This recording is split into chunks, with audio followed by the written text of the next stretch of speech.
Salam alaikum البنات كي دايرين لاباس عليكم كلشي بخير. Alors aujourd'hui je vais répondre aux questions de la semaine dernière.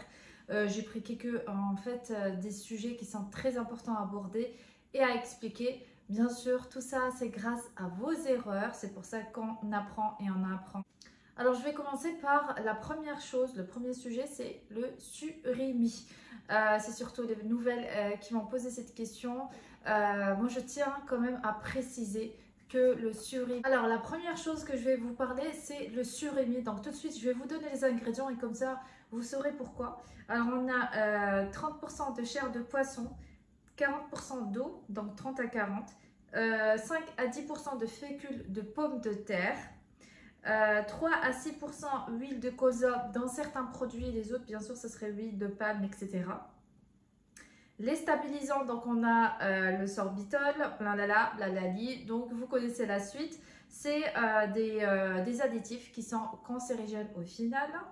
Et bien sûr, il y a le sel et les arômes naturels ou artificiels. Toujours les arômes naturels, on ne sait pas ce que c'est exactement. C'est pour ça que quand je vois l'arôme naturel, donc je dérive, je laisse tomber.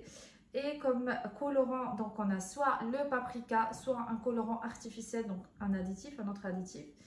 Et voilà, donc ça peut contenir des gélifiants, de la gélatine, je ne sais pas si c'est de la gélatine du bœuf, du porc, etc.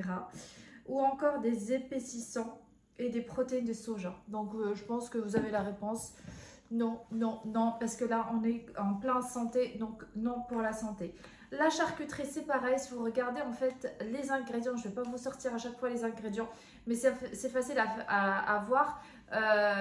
Vous allez trouver pareil 20 à 30% de chair de la viande, que ce soit blanche, rouge, etc. Et le reste c'est des additifs. Alors, le vinaigre balsamique, 2 secondes. Alors, voilà le vinaigre balsamique que je n'utilise jamais, que c'est pas moi qui l'ai acheté. Je vais vous épargner l'histoire de ce vinaigre balsamique, mais je voulais vous le montrer. Alors, les ingrédients, ils sont où les ingrédients? Et il faut savoir que c'est pas facile de chercher et de trouver les ingrédients. Alors, la composition... Alors, les ingrédients, mou de raisin cuit et vinaigre de vin. Et bien sûr, contient des sulfites. Non, c'est pas la peine d'en parler. Hein. Non, c'est bon. Alors, qu'est-ce qu'on a d'autre? La raclette. Alors, beaucoup de personnes entre vous veulent faire de la raclette. Je comprends parfaitement. Moi, d'ailleurs, je vais le faire. Je ne sais pas quand, mais je vais le faire. Alors, ce qu'il faut faire, déjà, quand tu es invité ou tu vas faire la raclette, évite bien sûr de manger trop le repas précédent. Déjà de 1, comme ça tu auras faim. Comme ça, tu ne vas pas stocker toute la quantité que tu vas consommer. La deuxième chose, c'est bien sûr, il y a les pommes de terre, il y a le fromage. Il faut qu'il y ait des crudités. Et tu auras de la viande, que ce soit blanche ou rouge, etc. La charcuterie, on a dit non. De toute façon, il y aurait de la viande, c'est traditionnel. La raclette, il faut qu'il y ait la salade, la pomme de terre et de la viande. Je vous conseille de faire la proportion que je vous ai montrée. Donc, moitié légumes crus, le quart, ça serait la pomme de terre et le quart, ça serait la viande. Et bien sûr, pour le fromage, il faut juste faire attention à la quantité. Il ne faut pas non plus manger beaucoup. Alors oui, un sujet qui est très très important à aborder, c'est par exemple, et même que ce soit pour les expertes ou pour les nouvelles, c'est pareil en fait, j'entends toujours ça, que Sahar, vers 9h, je commence à avoir faim. C'est toujours à 9h, oui, c'est toujours vers 9h. Donc sachez que si c'est une heure fixe, ça veut dire que vous n'écoutez pas votre corps. C'est que vous écoutez l'habitude. Vous avez créé en vous une habitude et c'est difficile d'en détacher, mais il faut le faire. Pourquoi? Parce que en fait, même si vous n'avez pas faim et l'heure de manger est arrivée, automatiquement, c'est une habitude, il faut que ton cerveau réclame ou relance et il te dit normalement c'est ton heure de manger, ton heure fixe pour manger, qu'est-ce que tu en penses? Moi je te conseille de manger quand même parce que tu as fixé des erreurs, n'importe quoi, il faut fixer des heures, il faut les respecter. Donc ce que je recommande là-dessus, si effectivement vous mangez tous les jours à 5 heures ou à 6 heures tous les jours vraiment, il faut un petit peu jongler entre cet horaire tout simplement. Soit je décale un petit peu en 30 minutes avant ou 30 minutes après, juste pour jongler. Moi des fois ça m'arrive, ça fait longtemps que ça m'est pas arrivé, que je mangeais, en fait j'avais faim tous les jours à 9 heures par exemple. Moi je vous dis ça, je vous dis rien parce que franchement ça fait longtemps que ça m'est pas arrivé. Et je dis non, Sahar, il y a un problème quelque part. Hier tu as mangé à cette heure là, avant-hier pareil. Donc là, soit j'attends une demi-heure ou une heure, voire même une heure plus pour manger. Sinon, bah, c'est ce que je fais d'ailleurs. Je mange après, je mange jamais avant. Alors, oui, le perlit. Alors voilà, j'ai trouvé les ingrédients. Donc on a lait écrémé. Donc qui dit lait écrémé, donc on n'a pas la vitamine D, le calcium, etc. On a de la crème, donc du gras quoi.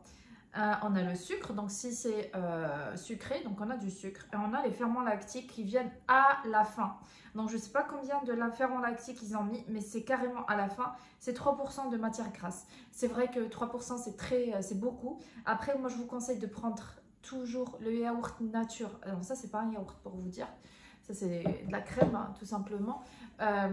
Yaourt nature avec le lait demi-écrémé et ferment lactique. Basta, pas plus ni moins. Alors, oui, par rapport au quinoa, le quinoa c'est une protéine végétale. C'est une semi-céréale, c'est pas une céréale, mais c'est une semi-céréale qui est très riche en protéines, une très bonne qualité de protéines et bien sûr riche en amidon. Donc ce qui fait que le quinoa c'est 2 en 1, c'est protéines plus féculents. Ça veut dire quoi? Ça veut dire qu'il ne faut pas ajouter ni de protéines animales avec, ni un autre féculent.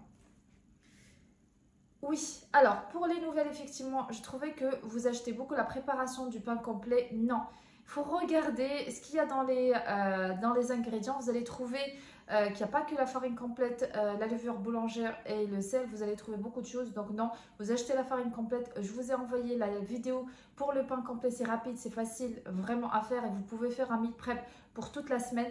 N'hésitez pas à me demander si vous l'avez pas. Alors toujours la farine pour le pain, c'est la farine T150, notamment pour les brioches, tout ce qui est brioche.